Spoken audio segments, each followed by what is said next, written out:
ngayon mga kapatid sa pananampalatayang Islam, ang ating pong tatalakayin sa ngayong araw, paksa na kung saan binigyan ng taufik ng Allah Subhanahu wa Ta'ala ang ating butihing ustad po natin dito, at ganoon din bilang kadar ng Allah, tadhana ng Allah na ibinagaan sa amin ng Allah Subhanahu wa Ta'ala upang ipalabas at sabihin ang mga gawain na ito, na kung saan ang gawain na ito ay maraming kamusliman na kanilang kinaligtaan, maraming kamusliman na kanilang kinalimutan, at maraming kamusliman dahil sa kakulangan ng kaalaman ay hindi nila naisa sa buhay ang bagay-bagay na ito. At higit sa lahat yung iba, ang problema, kahit nalalaman nila, patuloy pa rin nila itong binabangga. So ngayon, ating pong banggitin ang hadith ni Propeta Muhammad sallallahu alaihi wasallam. Qala an-nabiy sallallahu alaihi wasallam. Ang hadith na ito, rawahu Muslim. At hadith mula kay Abi Hurairah radhiyallahu anhu.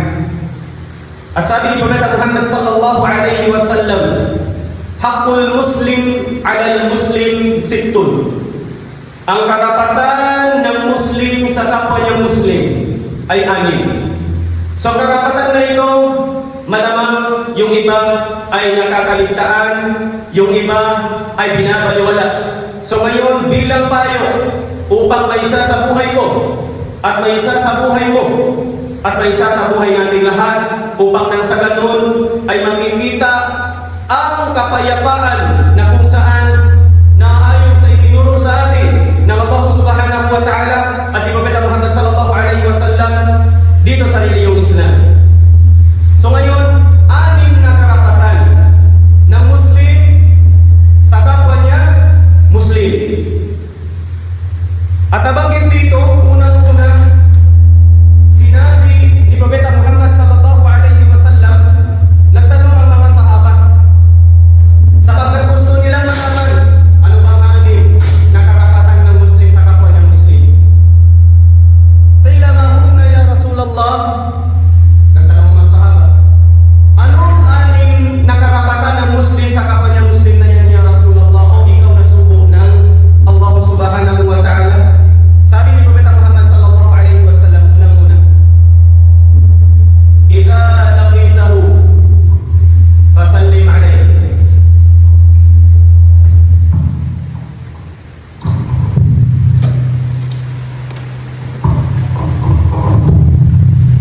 So unang-una sinabi dito ni Propeta Muhammad sallallahu alaihi wasallam, idza laqitahu fasallim alayhi.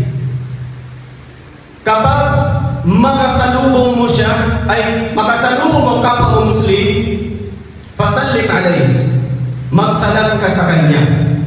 Utos sa atin ng Islam na dapat magsalam, mag-greet ng salam kung makikita mo o matatagpuan mo ang iyong kapatid na Muslim.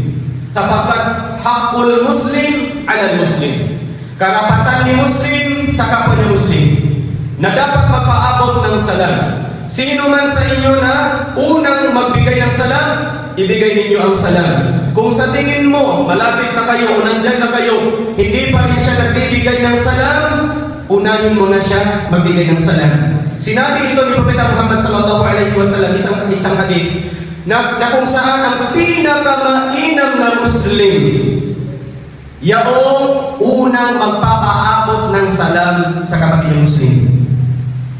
Sabihin, sino man ang mangunguna sa pag-aabot ng salam, wallahi, sinabi ni Propeta Muhammad sallallahu alaihi wasallam, siya ang pinakamainam na Muslim kesa sa kapatid niya Muslim na kanyang nakasalubong.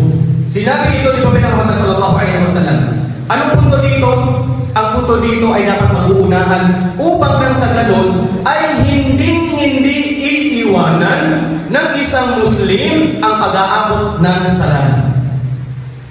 Utos ng Islam.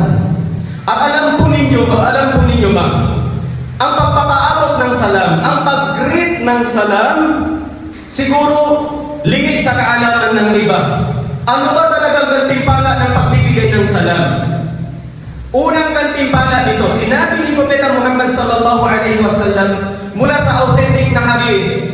Qala an-nabiy sallallahu alaihi wasallam, "Man qala assalamu alaikum." Sabi ni Propeta Muhammad sallallahu alaihi wasallam, sino man ang mag-greet, magsabi ng assalamu alaikum sa kanyang kapatid na Muslim, sabi ni Propeta Muhammad sallallahu alaihi wasallam, kutibat lahu 10. Isusulat sa kanya ng Allah subhanahu wa ta'ala ng 10 gantimpala. Allahu Akbar. Mag-greet ka ng salam, assalamu alaikum. Sa pagbitaw mo ng salam na yun, kutibat. Susulat agad ang 10 gantimpala. At papaano naman kung dinugtungan, assalamu alaikum wa rahmatullah. Naam, sinabi pa rin ni Propeta Muhammad sallallahu alaihi wasallam, "Wa man qala assalamu alaikum wa rahmatullah." Sino man ang magsabi naman, mag-greet naman ng assalamu alaikum wa rahmatullah, dinugtungan niya ng wa rahmatullah, sabi ni Propeta Muhammad sallallahu alaihi wasallam, kutibat lahu 20 hasanah. Subhanallah. Isusulat sa kanya ng Allah subhanahu wa ta'ala ng 20 gantimpala. 20 good deeds. 20 gantimpala agad ang ibibigay, ipagkaloob ng Allah subhanahu wa ta'ala. At papaano naman kung buo? Assalamu alaikum wa rahmatullahi wa barakatuh. Paano buo? Sabi ni Propeta Muhammad sallallahu alaihi wasallam, "Wa man qala assalamu alaikum wa rahmatullahi wa barakatuh, kutibat lahu 30 hasanah."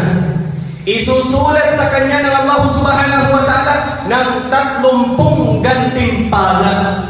30 good deeds. Subhanallah. Kumpleto. Assalamu alaikum wa rahmatullahi wa barakatuh. Subhanallah. 30 gantimpala agad ipapasulat ng Allah. Investment mo na doon sa kabilang buhay. Subhanallah. Ganito kalaki ng gantimpala sa pag-greet ng salam. Kapatid sa pananampalatayang Islam, palalagpasin pa kaya natin ito? Naam, ang mga sahaba, gaano nila ito isinasabuhay ang pag-greet ng salam? Kapag, halimbawa, sa salatul Jum'ah na ganito, pagkatapos ng salam ganyan, nag-greet agad ng salam. Assalamualaikum warahmatullah. Tapos, makalabas ng diyaan, sa sala ng masjid, kapag magkatagpo na naman doon, mag-greet na naman, assalamu alaikum warahmatullahi wabarakatuh. At pagkatapos naman, kapag doon na sila sa labas, magkakatagpo na naman muli, ganoon na naman, assalamu alaikum warahmatullahi wabarakatuh. Ganito ang mga sahaba magsasabuhay ng pag-greet ng salam. Subhanallah. Ay ng muslimun al-an. Saan naman ang mga kamusliman sa panahon natin ngayon? Maririnig pa kaya natin kapag si Muslim, matatagpuan niyang kapwa ni Muslim, nag-greet ng salam? Naam, bihira. Hindi naman natin masasabi wala, ngunit bihira. Bihira ka na lang magkakahanap ng kapatid mo Muslim na nag-greet ng salam sa iyo. Nagkakatagpo sa mall, nagkakatagpo sa palengke. Nakikita naman na may mga senyalis sa katawan, nagpupupya, nagatutok, nagkakimon. Nagkakatagpuan ang niyang Muslim, hindi man lang nag-greet ng salam. Kapatid mong Muslim, nakikita mo na nagbebenta dyan sa palengke. Alam mong Muslim, kasi nakikita mo kahit naka-civilian o normal na attire, tapos nakikita mo naman na ang kanyang tindera o ang kanyang anak na naging tindera ay nakahijab o ang kanyang asawa nakahijab. Naam, hindi nag-greet ng salam. Muskila, problema. Hindi nag-greet ng salam. Kapatid sa pananampalataya sa kung nakikita mo Muslim ang nagbebenta at bumili ka dyan, bago ka magtanong ng mga items niya, mag-greet ka muna ng salam. Assalamualaikum warahmatullahi wabarakatuh. Magkano ito? Ganun dapat ang ugali ng Muslim. Hindi agad-agad ng tatanong, magkano po ito? No, hindi yung ugali ng Muslim. Muslim kayo, pare-pareho. Muslim, hinango sa kahulugan ng reliyong Islam. Saan ang Islam doon? Saan ang Islam? Wala. Kasi bakit? Hindi na isa sa buhay. At ang problema pa yung iba, maramot, kuripot sa pagbabati ng salam. Kadalasan gantimpala lamang. Hindi siya sigurista na 30 gantimpala. Bilang isang Muslim, dapat sigurista po tayo sa pag-aabot ng salamu sa pagsagawa ng gantimpala o investment natin doon sa kabilang buhay. Mag-greet ka ng kumpleto. Assalamu alaikum wa rahmatullahi wa barakatuh. Ibadah, 30 gantimpala. Subhanallah. Sinasabuhay ng Muslim? Bihira. Ang may mga tunay na pagkatakot lamang sa Allah subhanahu wa ta'ala ang nagsasabuhay nito. Kapatid sa pananampalatayang Islam, ipalaganap natin ang salam. Afshu salama bainakum. O kama qala Nabi sallallahu alaihi wasallam, ipalaganap ninyo ang salam sa pagitan ninyong mga kamusliman. Saan man kayo magkasalubong, mag-greet kayo ng salam. Wallahi, magiging halimbawa ng mga non-Muslim. Sa jeep, ganyan. Nakikita mo may Muslim, mag-greet ka ng salam sa loob ng jeep. Assalamualaikum warahmatullahi wabarakatuh. Wallahi, mamamangha pa yung mga non-Muslim sa loob ng jeep. Mamamangha pa ang mga non-Muslim sa palengke. Kapag pinapakita natin ang ganitong asal, na asal ay tinuro sa atin ng Allah at Propeta Muhammad sallallahu alaihi wasallam. At piliin po natin palagi ang 30 gantimpala. Ang assalamu alaikum wa rahmatullahi wa barakatuh. Ganoon din kapag sa mga text, ganoon din kapag sa mga chats, ganoon din kapag sa mga anumang uri ng mga social media. Kapag ikaw ay mag-greet sa iyong kapatid, magsalat ka ng kumpleto upang gantimpalaan ka agad ng Allah subhanahu wa ta'ala ng 30 gantimpala. Ayan po mga kapatid sa pananampalatayang Islam. Karapatan ni Muslim sa kapwa niya Muslim ang mag-greet ng salam. Pangalawa, idza da'aka fa'ajibhu. Kapag ikaw ay inimbitahan, sabi ni Syekh Ibn Baz rahimahullah ta'ala, kapag inimbitahan ka sa mga walimatu urs, ibig sabihin yung walima, ito po ay pag-celebrate sa kasal.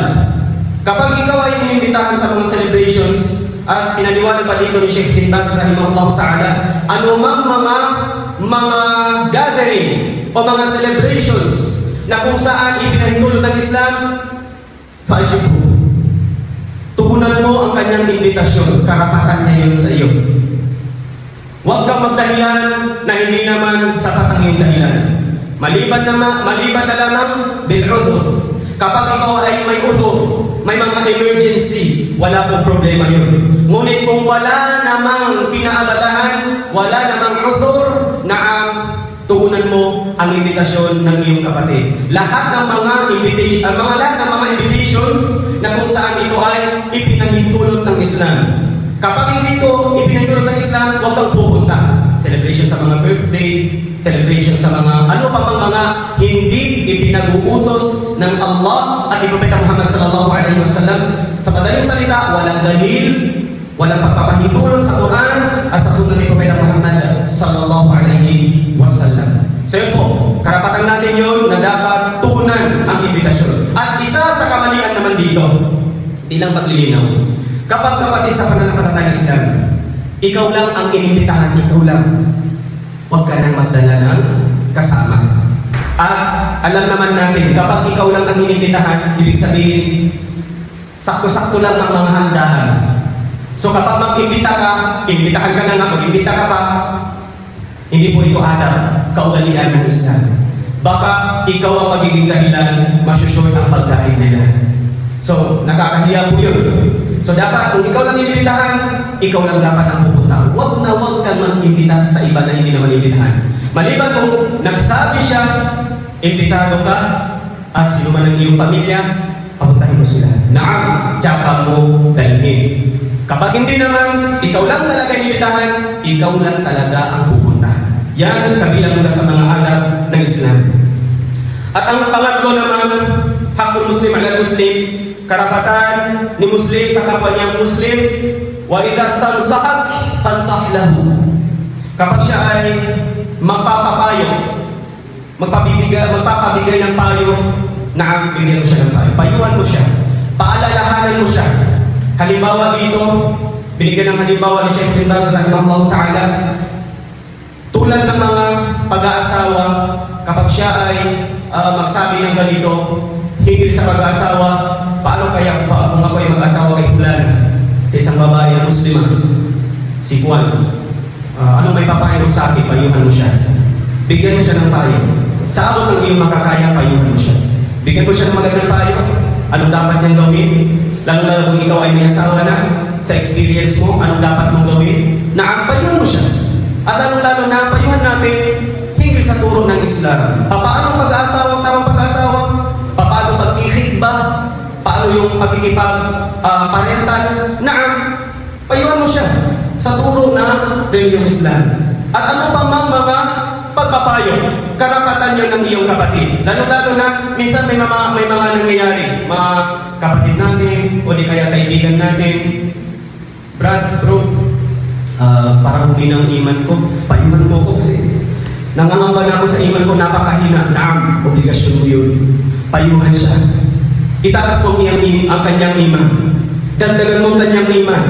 Lakasan mo ang kanyang pagkatakot sa Allah. Payuhan mo siya ng maayos. Ano ang payo ng Allah?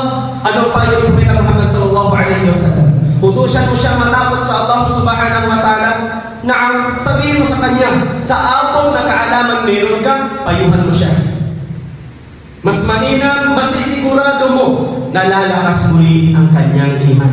Karapatan niya yun bilang ikaw ay Muslim, na siya ay Muslim naman. So yun, huwag po tayo magiging pabaya. So dito sa atin, subhanallah, yung iba, alam na niya, kapatid niya Muslim, kailangan ng payo, at yung iba, humihingi ng payo, ang sinasabi, wala po akong oras kasi siya na. No!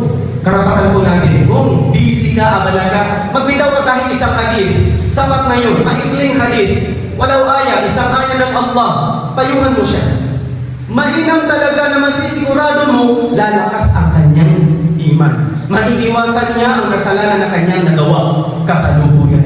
Yun ang mainam na pagbibigay tayo sa kanya bilang karapatan ni Muslim sa kapwa niya Muslim. Ang pang-apat, wa idha aqasa fahamidallah fashammidhu. Kapag siya ay nag-sneezing, nag-atching, at nagsabi siya ng alhamdulillah, ito sunna po ni Propeta Muhammad sallallahu alaihi wasallam, na dapat naman hindi mawawala, hindi dapat kaligtaan ng bawat isa sa mga Muslim kapag nag-sneezing ay magsambit ng alhamdulillah. At kapag siya ay nagsambit ng alhamdulillah, karapatan mo na tugunan siya o sagutin siya. Anong pagsagot sa kanya? Yarhamukallah. Kaawaan ka nawa ng Allah subhanahu wa ta'ala. Bilang maglilinaw sa hadith ni Propeta Muhammad sallallahu alaihi wasallam, qala Rasulullah sallallahu alaihi wasallam, idza atasa ahadukum falyaqul alhamdulillah. Kapag kayo, bawat isa sa inyo ay mag-sneezing, mag-atching, falyaqul, magsabi kayo ng alhamdulillah, alhamdulillah. Wa idza qala alhamdulillah, at kapag ang kapatid mong Muslim na nagsampit ng alhamdulillah, ano naman ang sasagutin mo? Falyaqul lahu akhu yarhamukallah. Kaawaan ka nawa ng Allah subhanahu wa ta'ala. Wa idha qala yarhamukallah, at kapag si kapatid mo yung tumugon ng yarhamukallah, sasagot muli ang nag-sneezing ng ano? Yahdikumullahu wa yuslihu balakum. Ito po, dapat hindi ito mawawala sa mga Muslim. Ngayon, wala po tayong maririnig. Ilan lamang naririnig natin magsampit ng alhamdulillah habang nag-sneezing. Buti pa yung mga non-Muslim ay sinasampit. Kapag nag-sneezing, sinasampit sila. Ang Muslim wala, subhanallah. Hindi ba natin alam na ang hikmah kung bakit tayo nag-sneezing? Kasi yung mga dumi sa liver natin at hanggang dito sa bibig natin, nilalabas yun sa kapahintulutan ng Allah subhanahu wa ta'ala. At ang bawat paglabas ng hangin, pag-sneezing, yun po ay carbon dioxide. Ayon sa science, sa pag-aaral ng science. Inaaral ito sa second year sa biology. So, yun po. So, ba't kayo hindi magpapasalamat? Na ipinalabas sa iyo ng Allah subhanahu wa ta'ala ang dumi sa loob ng iyong katawan. Magsabi ka ng alhamdulillah, magpasalamat ka sa Allah subhanahu wa ta'ala. At yun nga, kapag makarinig, ulitin ko, ilinaw ko po, upang nang sa ganun ay may isa sa buhay natin paglabas natin dito, sa basin na ito. Kapag magsabi ng alhamdulillah niyong kapatid, magsumagot ka na, yarhamukallah, kaawaan ka nawa ng Allah subhanahu wa ta'ala. At kapag sinagot ka naman, ikaw na ng gisnising, may sumagot sa iyo ng yarhamukallah, sasagot ka muli ng yahdikumullahu wa yuslihu balakum. Gabayan ka ng sunnah. Yun po mga kapatid sa pananampalatayang Islam. Ito kinaligtaan. Maraming kamusliman na kinaligtaan ng sunnah na ito. Kinalimutan tuluyan. Winala sa buhay na bilang isang Muslim ang sunnah ng pag-isnising na ito. Kapatid sa pananampalatayang Islam, nahnu Muslim. Muslim po tayo. Ano mang mga sunnah na isinasabuhay ni Propeta Muhammad sallallahu alaihi wasallam, naam, isasabuhay po natin. Kung hindi pa po natin alam, naam, maglaan naman tayo ng oras. Pag-aralan naman ng Islam. Huwag naman puro na lang secular education ang pinag-aralan, puro na lang mga negosyo na walang problema. Ngunit, ang punto po dito, naam, bigyang halaga, bigyan ng oras ang pag-aaral ng ating relihiyon. Wallahi, napakahalaga po ito. Hindi po ito dapat mawawala. Sabi wala. Nasa Muslim community, makikita ka, may makarinig ka, wala kang naririnig. Subhanallah. Na gumagawa ng sunnang ito. Yan po mga kapatid sa pananampalatayang Islam. At ang kasunod, na panglima, wa idha marida fa'udhu. At kapag magkasakit ang iyong kapatid na Muslim, na bisitahin mo naman. Nabalitaan ka na admit doon sa ospital, bisitahin mo. Kung may oras ka, bisitahin mo. Karapatan po natin yun. Minsan, subhanallah, ilan lamang ang bumibisita kapag may namamatay na Muslim. Ilan lamang bumibisita? Isa lang kapatid na Muslim. Kasi marami kami nasasaksihan dito. Dito sa Bernito Lagdeo. Naam, dalawang kapatid na Muslim, isang kapatid na Muslim, tapos pinupost pa naman na na-admit si bro, ganito ganyan, si sister, ganito ganyan. Tapos wala mang Muslim, makikita na bumibisita doon na kapatid sa pananampalatayang Islam. Nawawala ang mga sunnang ito. Nawawala ang karapatan na ito. Bawat isa sa atin, payo unang-una sa ating sarili. Sumunod po sa inyong lahat. Naway po ay sasabuhay natin ang mga sunnang ito. Huwag po natin kaligtaan. Huwag po natin kakalimutan. Muslim po tayo. Tandaan natin, Muslim tayo. Na dapat ipakita ang magandang ugali na itinuro sa atin ni Propeta Muhammad sallallahu alaihi wasallam. Wa aqulu qawli hadha wa astaghfirullah li wa lakum wa li jami'il muslimina min kulli dhanbin fastaghfiruhu innahu huwal ghafurur rahim.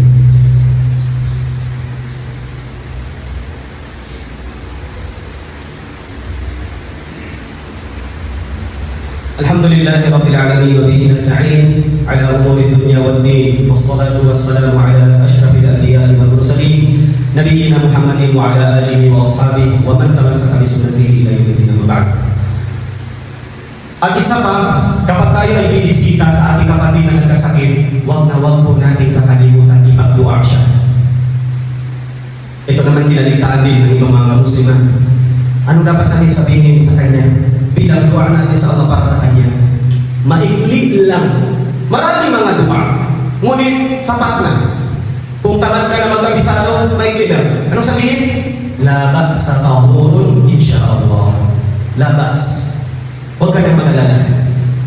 Tahurun, ibig sabihin, nagpapadali sa ito sa iyo. Kasi anumang uri ng sakit, ito po ay kafarah. Kifarat, ibig sabihin, dinadaan dito ng Allah sa sakit ang pagpapatawad niya sa iyong kasalanan. Kapag nagsabar ka, anumang uri ng sakit, kahit aksidente, magsabar ka. Yan ay qaddarullah. Qadar ng Allah subhanahu wa ta'ala. Okay? At yan po ay kafara. Papatawarin, tatanggalin niya ng Allah subhanahu wa ta'ala ang iyong kasalanan. Kaya nga, tahurun, magpapadali sa iyo. Most especially sa iyong kaluluwa na nagkakasala sa Allah subhanahu wa ta'ala. Insyaallah, big sabihin, God wills. Sa kapahintulutan ng Allah subhanahu wa ta'ala. Ano pa? Syafaqallah.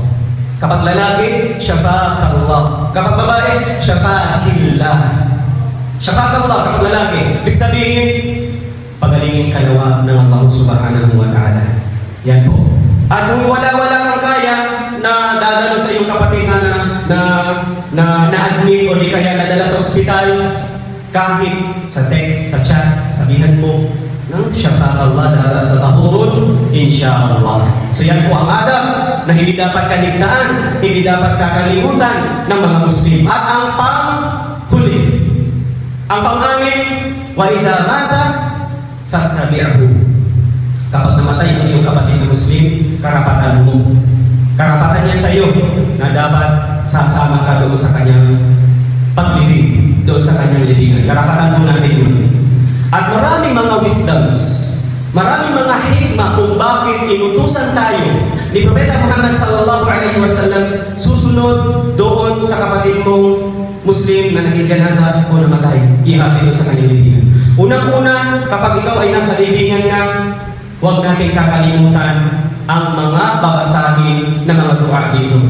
Habang nasa paligid mo na o papasok ka na sa libingan, sunnah na itinuro sa atin ni Propeta Muhammad sallallahu alaihi wasallam. Ito po, Assalamu alaikum ya ahlad diyar minal mu'minina wal muslimin wa inna insyaallahu bikum lahiqun. Nas'alullah lana wa lakumul afiyah. Dua. Kinaligtaan din ng mga Musliman in every makadalo o makapunta ng libingan. Assalamualaikum ya ahlan diyar. Kapayapaan sa inyo sa loob ng mga libingan na yan. Insyaallah sa susunod na panahon, susunod din kami sa inyo. Sapagkat bakit? Kasi mamamatay din tayo. Mamamatay ang bawat isa sa atin. At dahil dyan, makakaalala ka ng iyong kamatayan. So kapag ikaw ay makakaalala ng iyong kamatayan, kapag hindi madadagdagan ng iyong pagkatakot, hindi madadagdagan ng iyong iman, talagang lulong na lulong ka ng syaitan. Lulong na lulong ka ng syaitan. Ngunit ang Muslim na may takot talaga sa Allah, madadagdagan ng kanyang takot. Hindi siya makakagawa ng kasalanan at mapaparami niyang kanyang pag-iibada. Kasi bakit? Naalala niya ang kamatayan dahil sa paligid niya ay mga libingan at nandiyan siya sumunod sa patay ng kanyang kapatid na Muslim. At huwag po din natin kakalimutan, bago ihatid ang pinakamainam, dadalo ka sa kanyang salatul janazah. Kung salatul janazah ka, ibada yan, gantimpala mo yan at tulong mo kung mahal mo ang iyong kapatid na Muslim.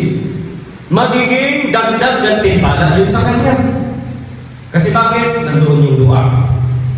Allahumma gfir lahu warhamhu wa'afihi wa'fu anhu wa akrim nuzulahu wa wassi' mudkhalahu waghsilhu bil ma'i wal thalji wal barad wa naqqihi min adh-dhunubi wal khataaya kama yunqqa ath-thawbul abyad min ad-danas. Dua. Allahumma gfir lahu warhamhu. Ya Allah, patawarin mo siya, kaawaan mo siya. Wa'afihi wa'fu anhu. Wa'fu anhu. Ibalot mo siya ng iyong pagpapatawad. Dua po yung sa iyong kapatid na Muslim. Ito nakakalimutan din, nakakaligtaan ng ibang mga Musliman. Karapatan po natin yun bilang isang Muslim sa kapwa nating Muslim. Sana po may sasabuhay natin ito. Muslim po tayo. Tandaan po natin palagi, Muslim po tayo. Hindi po tayo non-Muslim. Sa pagkasan ng Muslim din nila magagawa ito. Hindi naman itinuro sa kanila ni Propeta Muhammad sallallahu alaihi wasallam. Exclusive lamang ito itinuro sa atin ni Propeta Muhammad sallallahu alaihi wasallam upang unang benepisyo, dagdag gantimpala para sa iyo at karapatan ng kapwa Muslim. So yan po mga kapatid sa pananampalatayang Islam. Naway may sasabuhay ko at may sasabuhay natin lahat. Insyaallah, kung hindi man natin alam yung mga karapatan ng Muslim na ito, unti-unti po natin alam yung pag-aralan at isasabuhay po natin. Upang nang sa ganon ay magtatagumpay po tayo dito sa dunya, higit lalo doon sa kabilang buhay.